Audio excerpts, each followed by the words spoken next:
Blessed morning sa lahat ng ating mga kapatid na kung saan ay inaabot muli ng tinig na ito through social media. Salamat sa panibagong pagkakataon na kanya pong pinagkaloob upang tayo muling magkasama-sama through social media.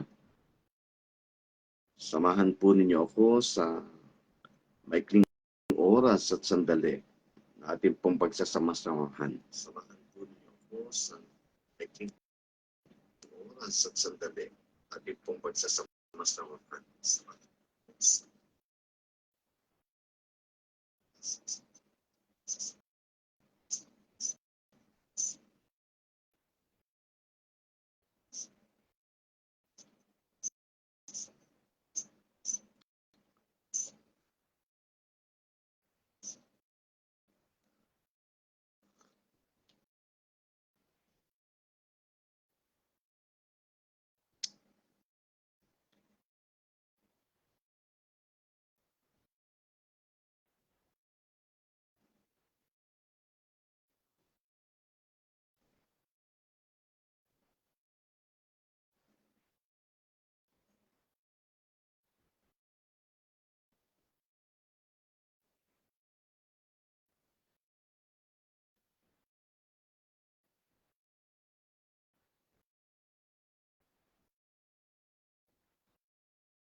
Blessed morning sa lahat ng ating mga kapatid na kung saan ay inaabot ng ating tinig.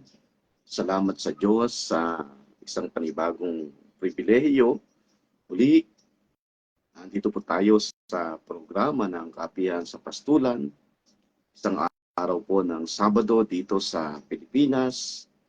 Sa ating mga kapatid na nasa iba't ibang panig ng daigdig. Sa lugar ng California, isang araw ng I think Biyernes, sa pong mapagpalang araw, tanghali, or anumang oras dumadating sa inyo ang tinig na ito. Blessed morning kay Eric Clarin na still watching ngayong umaga diyan sa lugar ng, I think nasa lugar siya ng Cebu. Binabati natin yung ating mga kapatid na sa lugar po ng Cagayan, kina Brother Arthur, still watching yung ating mga kapatid na tagapakinig, no? Sa buhay ni Nanay Penny, Nanay Vicky, si Ate Emily Quinto, yan sa lugar po ng Manteca, California. Sa pumapagpalang araw sa inyong lahat.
Minamahal.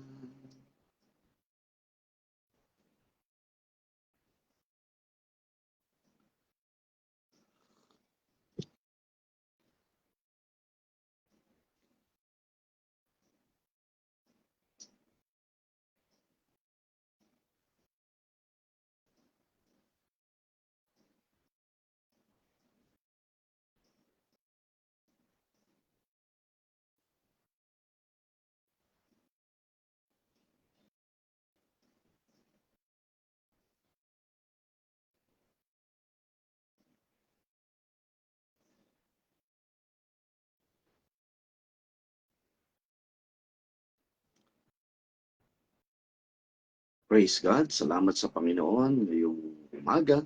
So tayo po ay dadako sa ating pong pagbubulay-bulay ng salita ng Diyos.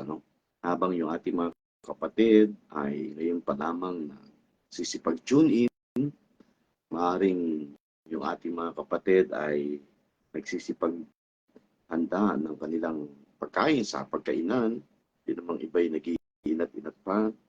At salamat sa Panginoon. Simulan natin ang araw sa isang napakagandang pagbubulay-bulay ng salita ng Diyos. Alam nyo, yan po yung isa sa pinaka-mahalaga na dapat na nakakagawian ng isang mananampalataya.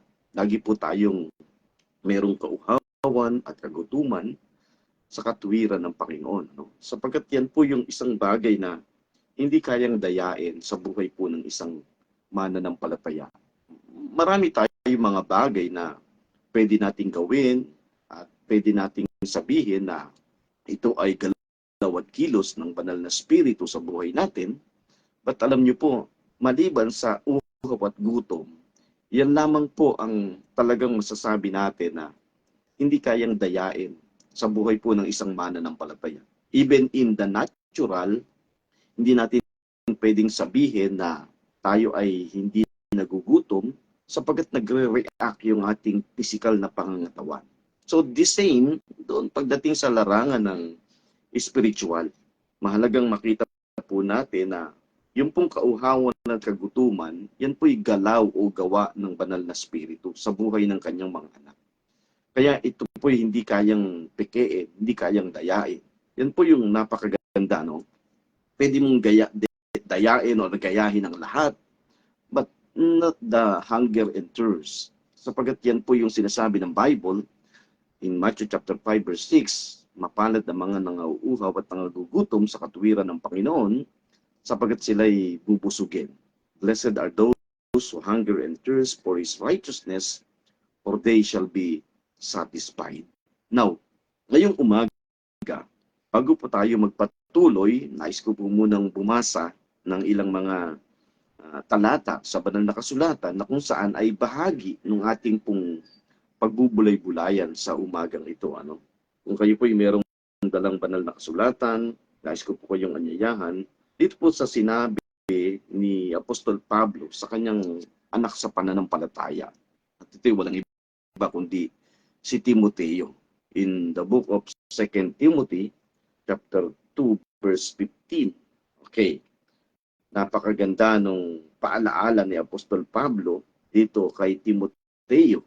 Basahin po natin. Ang sabi po dito, pagsikapan mong umarap na subok sa Diyos, manggagawang walang anumang ikahihiya, na gumagamit na matuwid na salita ng katotohanan. Sabi po dito sa aklat ng Kalawang Timoteo, Kabanatang 2, Talatang 15, 2 Timothy chapter 2, verse 15. Study to show thyself approved unto God, a workman that needeth not to be ashamed, rightly dividing the word of truth.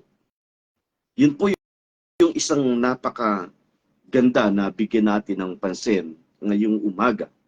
Ang sabi po doon ni Apostol Pablo kay Timoteo, doon sa bantang dulo, rightly dividing the word of truth. Ito'y isang paalaala ni Apostol Pablo sa kanyang anak sa pananampalataya na walang iba kundi si Timoteo. Isa sa pinaka-napakaganda every time na tayo ay mag-aaral o mag-meditate o mag-meditate ng salita ng Diyos, kagaya ng ating napag-usapan ng mga nakaraan, napakaganda na mahiwa po natin ng tama o mahiwa po natin ng maayos yung bawat mga salita ng Diyos na ating pong pinag-aaralan o binabasa. Nung nakaraan ay nabigyan natin ng pansin, very familiar na talata sa banal na kasulatan. 1 Thessalonians chapter 5 verse 23. Merong binabanggit doon na kung saan ay tayo'y patuloy na manatili na walang kapintasan, loobin nawa ng Diyos. Sabi doon, may the God of peace sanctify you completely.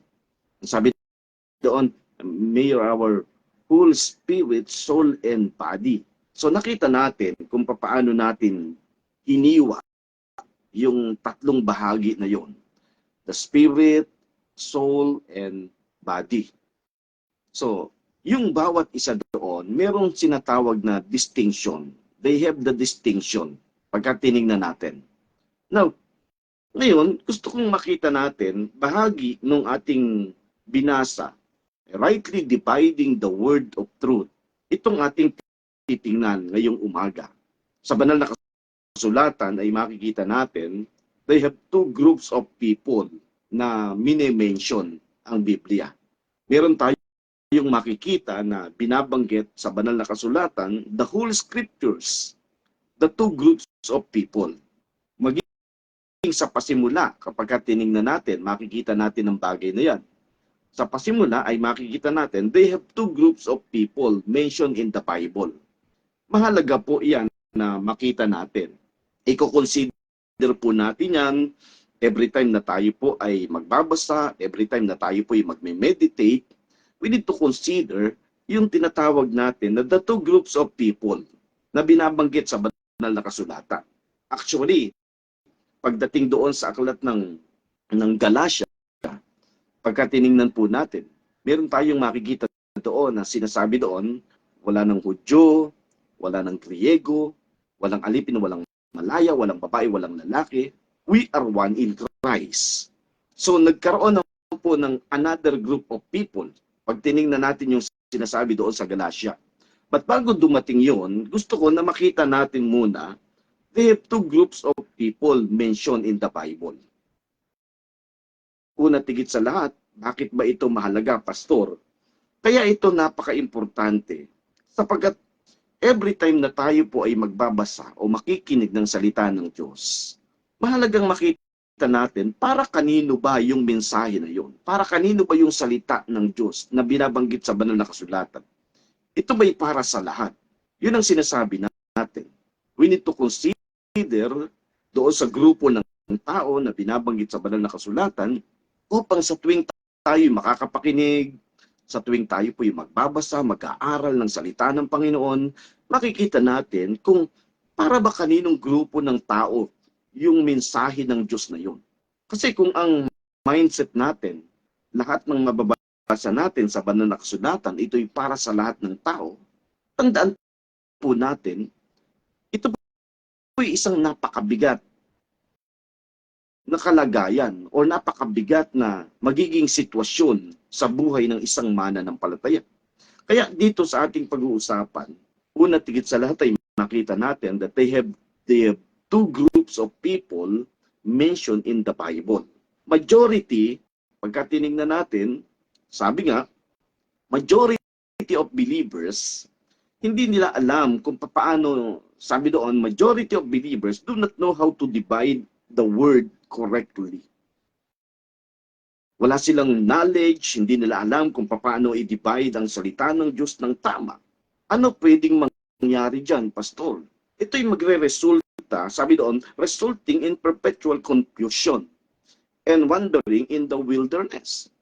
Ito yung sinasabi natin na kapag hindi mo i-consider itong groups of people, hindi mo i-divide ng tama, yung salita ng Diyos na nababasa mo, hindi mo kinonsider ang bagay na ito, tandaan po natin, ito'y magdadala sa atin to become confused.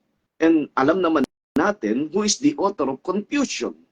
The author of confusion is none other than Satan. Ayaw ng Diyos na ang isang mananampalataya ay nako-confuse.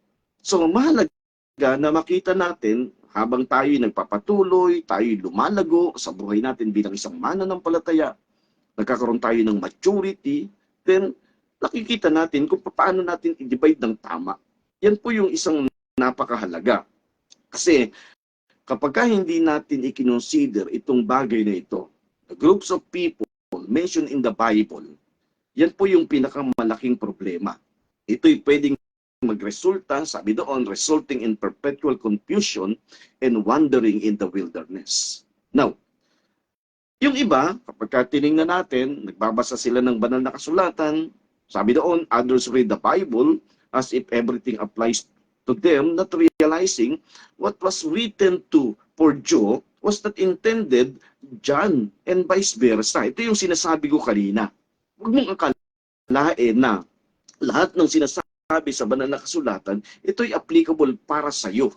Kasi meron tayong mababasa na ito'y para doon sa grupo ng tao na yon. Hindi ito para sa lahat. So, ngayon, Pastor, ano yung tama na, ano yung solusyon sa bagay na yan? Tingnan natin itong bagay na ito ngayong umaga. Kaya nga bahagi ito ng ating pagbubulay-bulay, yung lahat ng ating mga kapatid na kung saan ay nakakapakinig dito sa ating pong live broadcast through FB, mahalagang i-consider natin yan. That's part of our maturity. That's part of our growth bilang isang mananampalataya. Ito yung solusyon. Sabi dito, in the same vein, what was given to the Jews are definitely not given to the Gentiles. Iyan ang sinasabi natin. Kung yung bagay na yon ay ibinigay para sa mga Hudyo, then hindi ito para sa mga Hentil. At yun naman para sa mga Hentil, hindi naman yun para sa mga Hudyo. Maaring sasabihin ng iba, hindi naman big deal yan, Pastor. Alam nyo, yan ang isang malaking pagkakamali ng marami. Kung inaakala mo na ito ay hindi big deal, sapagat napakasimple lang yan, yan sinasabi mo, Pastor, kung yan naman ay ibinigay ng Diyos para sa mga Hudyo, wala namang masama kung yan naman ay i-accept din ng mga Hentil. Maring guna ng mindset natin, pero pagka tiningnan natin sa kabuuan ng bagay na yan, yan po'y napakalaking problema. Lalo tigit sa lahat pagdating sa dulo. Kaya nga, bibigyan natin ng pansin ang bagay na ito. Iisa-isahin natin. Ito yung pinakasolusyon ng sinasabi natin. In the same vein, what was given to the Jews are definitely not given to the Gentiles. This clear distinction shed light in dividing the word of truth correctly and with pinpoint accuracy. Kaya yung sinabi ni Apostol Pablo kay Timoteo, rightly dividing the word of truth, napaka-importante po niyan. Every time na tayo po ay mangangaral, every time na tayo po ay makikinig, we need to consider that sapagat kapag hindi po natin i-consider ang bagay na ito, hindi po natin maitatama o mahahati ng tama itong binabanggit ng banal na kasulatan. Even sa sinabi ni Apostol Pablo kay Timoteo, that rightly dividing the word of truth, na gumagamit kung paano hinahati ang salita ng katotohanan. Yan po'y napakahalaga. Now, by understanding the difference, we shall know what was given to the Jews and what was intended for the Gentiles. Ano ba yung kaibahan, Pastor? Sino ba itong mga Hudyo at gaano ba ito kalalim o gaano ba ito, ano ba ang kaibahan nito doon sa mga Hentil? Kasi, ang akala ng marami, pag sinabing parang ganito nangyari, akala ng marami, tayo ikay dating mga Hentil. Ngunit ngayon, tayo yung naging mananampalataya. Kaya nga lumabas dyan yung belief na sinasabi nila that we are spiritual Israel. Ang totoo niyan, walang spiritual Israel. Yan po yung totoo. Wala tayong mababasa sa banal na kasulatan. They have no mention the scriptures that we are spiritual Israel. Kasi bakit? Hindi po tayo sa Israel idinugtong ng Diyos. Sa Bible, makikita natin, kung i-consider natin, use our common sense, napakasimple lang. Pinutol yung isang sanga. Saan nakakabit yung sanga? Nakakabit yung sanga sa puno. So, pinutol yung isang sanga. At tayo ngayon ay iniugpong. Saan tayo iniugpong? Iniugpong tayo sa puno. Hindi tayo iniugpong doon sa pinutol na sanga. Ang sinasabi ng banal na kasulatan, yung puno at yung isang sanga, pinutol yung sanga, at tayo naman, na kung saan dating malayo sa Diyos, iniugpong ngayon doon sa puno. Kaya yung belief or yung paniniwala paniniwala that we are a spiritual Israel, that is demonic. That is wrong belief. Yan po yung mali. Paano natin nasabi? Hindi naman kasi tayo sa Israelita iniyugpong. Iniyugpong tayo sa puno. At sino yung puno? Walang iba kundi si Jesus. Yan ang isang bagay na sinasabi natin na kapag ka hindi mo ikinonsider ang bagay na ito, itong ating pinagbubulay-bulayan ngayong umaga, magkikreate ito ng malaking problema. Eh bakit nagkaroon ng paniniwala that we are a spiritual Israel, Pastor? Kasi ang mindset ng napakadami, ubod ng taas ng tingin nila sa Israelita. Kaya ngayon, sinasabi nila, pray for Israel. Sinasabi naman ng Bible, lalo tigit sa lahat, may mga pagkakataon pa na kinoconsider natin o ng marami, si Abraham ay Israelites. Alam nyo, ang pagbasa ng banal na kasulatan, ulitin natin, ang pagbasa ng banal na kasulatan, pagka tinignan natin, hindi natin babasahin pabalik. Kasi alam naman natin, saan ba lumabas ang bayang Israel? Lumabas ang bayang Israel, una tigit sa lahat, mayroong pangako na ibinigay ang Diyos kay Abraham. And then dumating si Isaac, dumating si Jacob, at doon sa 12 anak ni Jacob, dito palang lumabas ang isang lipi na pinili ng Diyos. At yun ay walang iba kundi mula doon sa lipi ni Juda.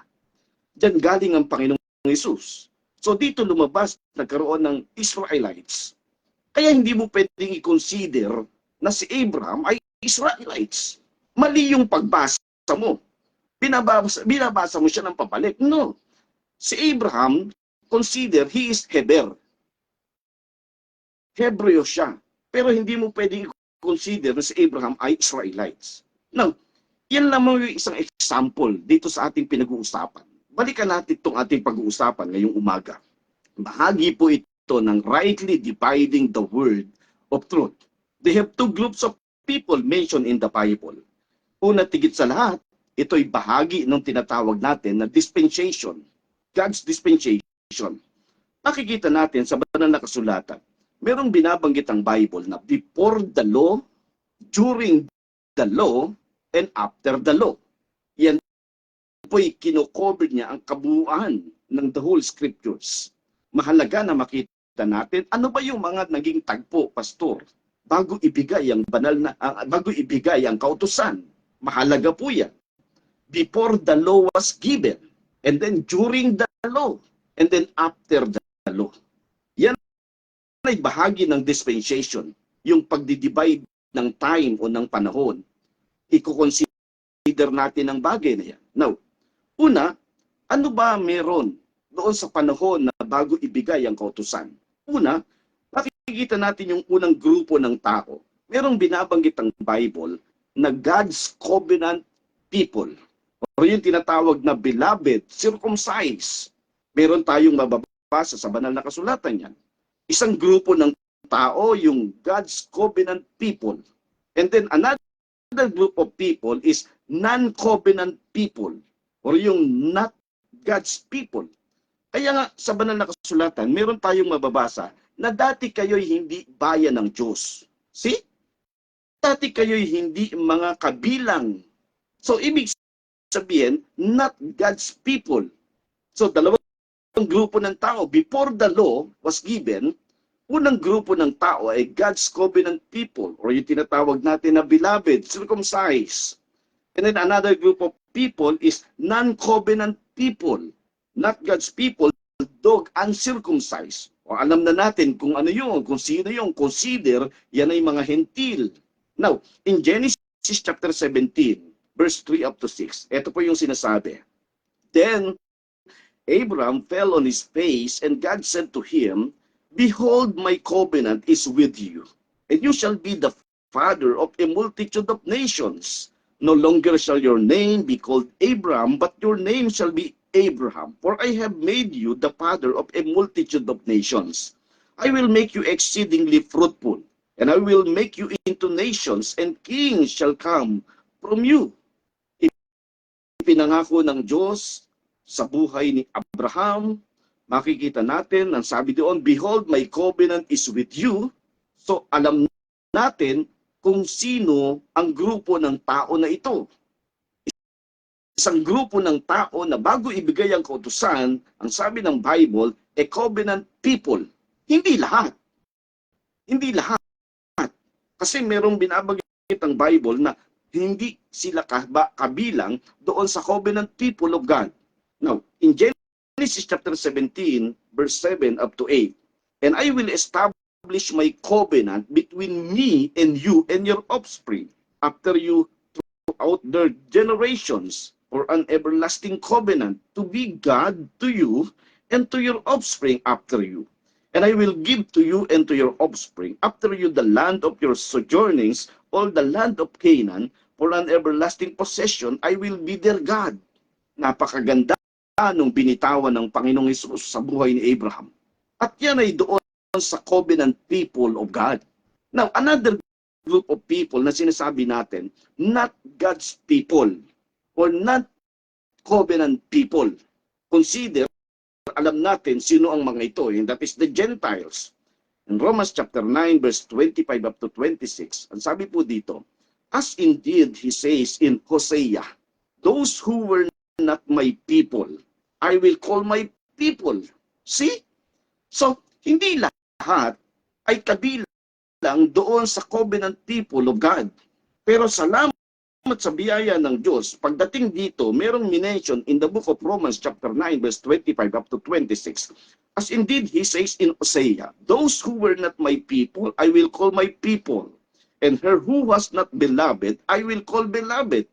And in the very place where it was said to them, you are not my people, there they will be called sons of the living God. So alam natin kung sino itong grupo ng tao na ito. Gentiles are uncircumcised dogs, aliens from Israel, strangers to the covenant of this promise. Ephesians chapter 2 verse 11 up to 12. Sabi po dito, therefore, remember that at one time, you Gentiles in the flesh called the uncircumcision by what is called a circumcision, which is made in the flesh by hands. Remember that you were at that time separated from Christ, alienated from the commonwealth of Israel, and strangers to the covenant of promise, having no hope and without God in the world. So, maliwanag dito sa ating tinitingnan ngayong umaga. Meron dalawang grupo ng tao. Pag tiningnan po natin, in God's eyes, they have two groups of people before the law was given. Sino yung una?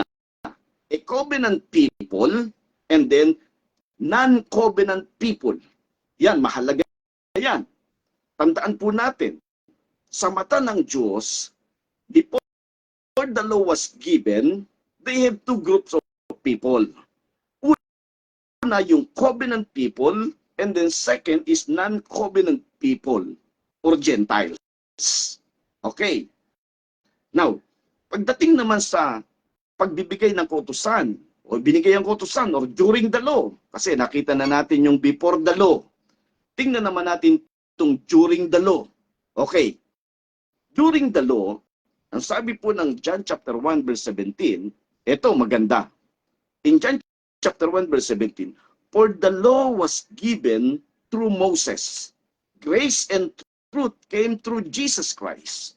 So, the law was given to the Jews. So, meaning, the Jews are inside the law. So, before the law was given, they have two groups of people in God's eyes. First is covenant people, and then non-covenant people. Then, pagdating ng during the law, makikita natin, the law came from Moses, but grace and truth came through Jesus Christ. Meaning, ang mga Hudyo, sila'y nasa ilalim ng kautusan. And then, ang mga Gentiles is outside the law. Dito pa lang makikita natin, akala ako kasi noong araw, sabi nung marami, every time na ako'y makaka-encounter, sabi niya, Pastor, ano yung sinasabi mo na ang Ten Commandments ay hindi naman pala para sa lahat, yan pala ay para sa mga Hudyo? Yes. Bahagi yan ng kautusan na ibinigay ng Diyos sa mga Hudyo. Kaya kung yan ay i-consider mo na yan ay para sa lahat, dyan pa lang magkakaroon ka ng malaking problema. Yan ang sinasabi natin. Huwag mong sabihin na ito yung napakasimpleng bagay. Alam nyo, kapag hindi mo ito i-consider, every time na ikaw ay mangangaral ng salita ng Diyos, every time na ikaw ay magbabasa, magme-meditate, once you did not consider ang bagay na ito ay magkikreate ng malaking problema. Tandaan po natin. Parang ganito, merong isang tao na nangangaral, even through social media, ipinagdidiinan niya pang maigi ang bagay na ito. Ngayon, kung titingnan mo naman, yung sinasabi niya, ito ay bahagi ng kautusan. Paano mo ibibigay yung kautusan doon sa isang grupo ng tao na hindi naman talaga para sa kanila yon? Di ba napakabigat niyan? Ibibigay mo yung isang bagay na kung saan na hindi naman para sa kanila. Ipapasusunod mo sa kanila yung isang bagay, ipapakain mo sa kanila yung isang bagay na hindi naman para sa kanila. Ganyan kabigat. We need to consider that, itong ating pinag-uusapan ngayong umaga. Now, tingnan po natin, na andito po tayo doon sa during the law. Sa during the law was given to the Jews. Malinaw yung sinasabi ng Bible, the law was given through Moses, but grace and truth came through Jesus Christ. Now, Jews inside the law and then Gentiles outside the law. Okay. In 1 Corinthians chapter 9, verse 20 up to 21, tingnan niyo po yung binabanggit dito. To the Jews, I became as a Jew. Sabi ni Apostol Pablo, in order to win the Jews. To those under the law, I became as one under the law, though not being myself under the law, that I might win those under the law. To those outside the law, I became as one outside the law. See? So meaning, merong grupo ng tao na under the law, and then merong isang grupo ng tao na outside the law. Ang pinag-uusapan natin dito ay during the law was given. During the law. Noong mga panahon na kung saan ay binigay ang kautusan. Meron tayong makikita na ang grupo ng tao na ito ay bahagi o under sila, sakop sila ng kautusan, at meron naman isang grupo ng tao na hindi sakop ng kautusan. Ito yung sinasabi ni Apostol Pablo in 1 Corinthians chapter 9, verse 20 up to 21. Sabi sa verse 21, to those outside the law, I became as one outside the law, not being outside the law of God, but under the law of Christ, that I might win those under the law. So napakaliwanag ng bagay na yan. So dito makikita natin, kung doon sa before the law was given, in God's eyes, they have two groups of people, a covenant people and non-covenant people. Now, during the law, in God's eyes, they have two groups of people also. Yung una ay mga Hudyo na binigyan ng kautusan, and then ang pangalawa, yung mga hentil na wala at hindi sakop ng kautusan. Hindi ba yun ay napakalinaw? Kaya kung sasabihin mo sa akin, like for example, kapag alam mo't maliwanag sa iyo ang bagay na ito, pag may nangaral sa pulpito, kahit gaano pa kagaling mangaral yan, kung ang ipinapangaral niyan at ang ibinabato niyan ay patungkol doon sa kautusan na ibinigay ng Diyos, that is 613 laws. Tandaan po natin, ikaw naman ay isang hentil, ipapakain sa iyo ang bagay na ito, sasabihin ko sa iyo, mabubulunan ka dyan. Mahihirapan ka dyan. At higit sa lahat, hindi para sa iyo yan. Simple lang yan. Yan yung sinasabi natin na para kang nagbigay ng isang gamot na hindi akma yung sakit. Parang ganito. Ang sakit mo ay sakit ng ulo. Pero ang binigay sa iyo, sakit sa tiyan. Yung gamot na para sa sakit ng tiyan. Kano kabigat yan? Simple lang ilustrasyon yun. Simpleng halimbawa. Pero yun ang totoo. Hindi nyo napansin? Napakadaming mga mananampalataya ngayon dahil hindi nila i-consider ang bagay na ito. Kaya tingnan mo, labo-labo yung sinasabi nila, kinakailangan iubi natin ang kautusan, pero maliwanag naman yung sinasabi ng Bible na ang kautusan ay binigay kay Moses ay para sa mga Hudyo, ikaw naman ay isang hentil, hindi naman ito para sa iyo. So napakabigat. So dito, unti-unti, nagiging maliwanag. Tandaan po natin, uulitin natin ang ating pong binibigyan ng pansin. We have two groups of people mentioned in the scriptures. Tiningnan natin yung tinatawag natin na dispensation, before, during, and after. Before the law was given, and then during the law, and then after the law. Before the law, in God's eyes, they have two groups of people. A covenant people and non-covenant people. During the law, in God's eyes, they have two groups of people also. Una, yung Jews. Pangalawa, mga Gentiles. Now, pagdating doon sa tinatawag na after the law or after Christ came, after Christ came, kasi nga before, during, after, madali lang naman tandaan eh. After Christ came, meron tayong makikita dito, yung sinasabi doon sa aklat ng Galatia, na binasa ko kanina, na-mention ko kanina, Galatians chapter 3, verse 26 up to 28. Wala ng Hudyo, wala ng Griego, walang alipin, walang Malaya. We are one in Christ. That's another group of people. We are one in Christ. Now, believing Jews and Gentiles.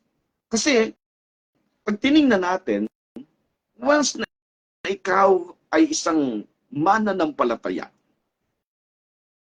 kung ikaw man ay Hudyo, ikaw man ay Gentil, you are considered, you are a believer, that's one group of people.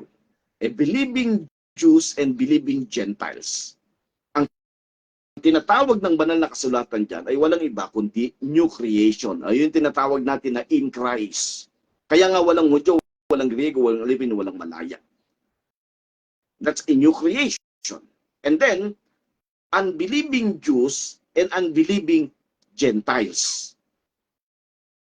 Kung yung believing Jews and believing Gentiles is new creation, how about yung unbelieving Jews and unbelieving Gentiles? That's old creation.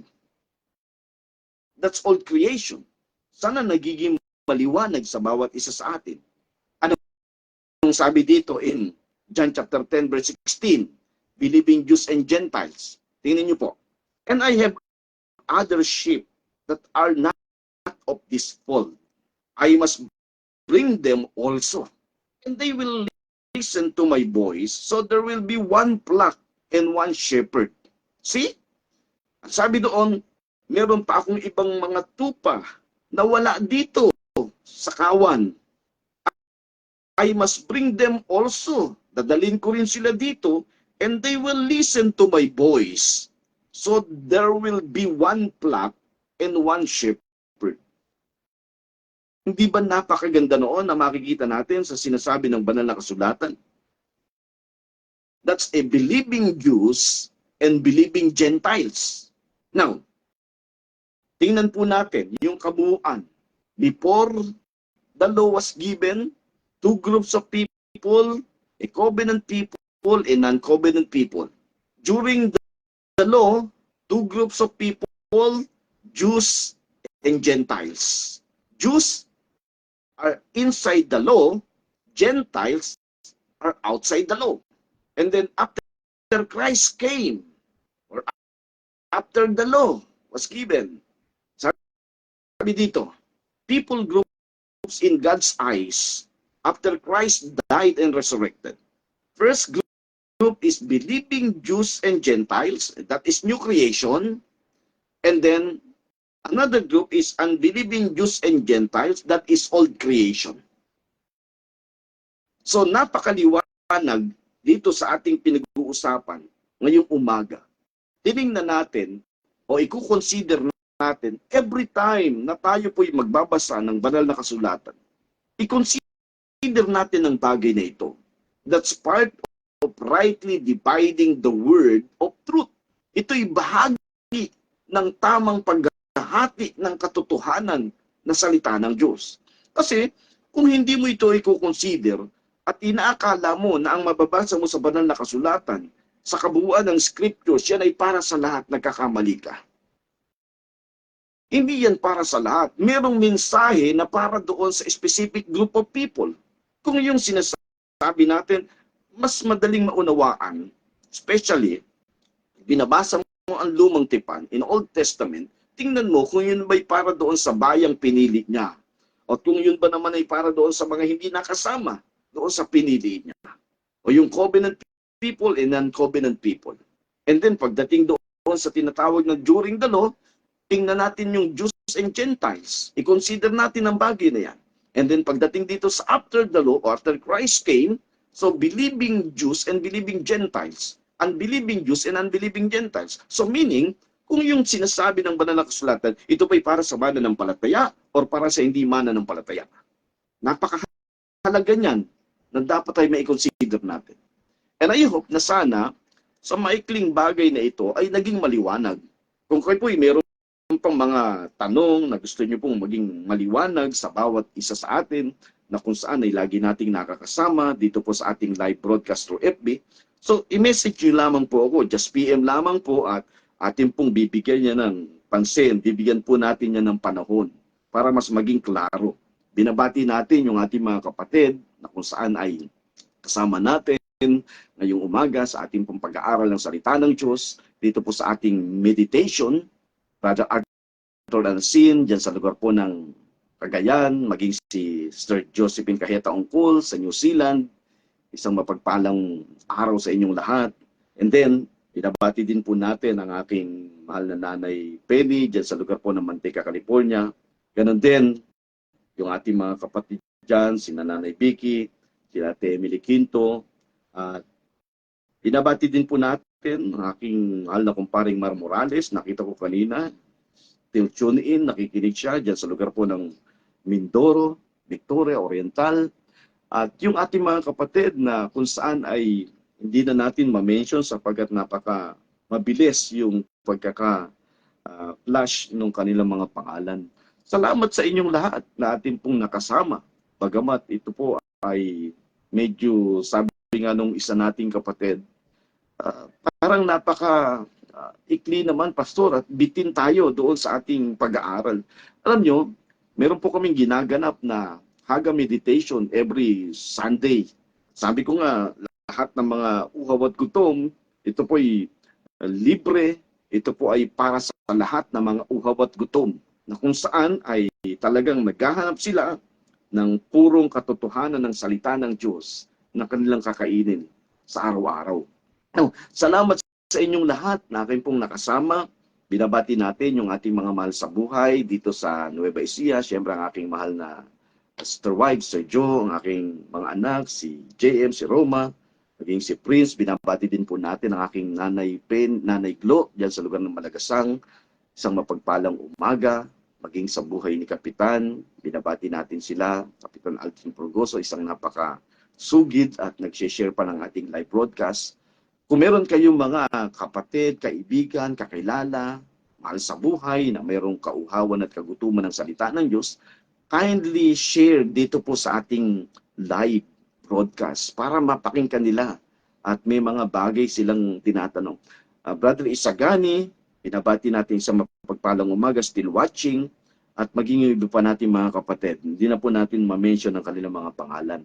Salamat po sa inyong lahat. Akin pong nakasama ang pamunuan ng Araw Philippines sa panguna ng aming mahal na Ma'am Coria Cinto, Brother Joel Cinto, at lahat ng mga staff, Brother Pantaleon Mitante, isang mapagpalang umaga sa inyong lahat. Salamat po, ito po ang inyong nakasama sa isang maikling oras dito po sa ating live broadcast sa Kapihan sa Pastulan, Pastor Manuel Herrera. Hanggang sa susunod, tayo po'y magkasama-sama every Saturday, 5:30 in the morning. Enjoy po natin ang maghapong ito. Agyasamos to everyone. Salamat sa Panginoon.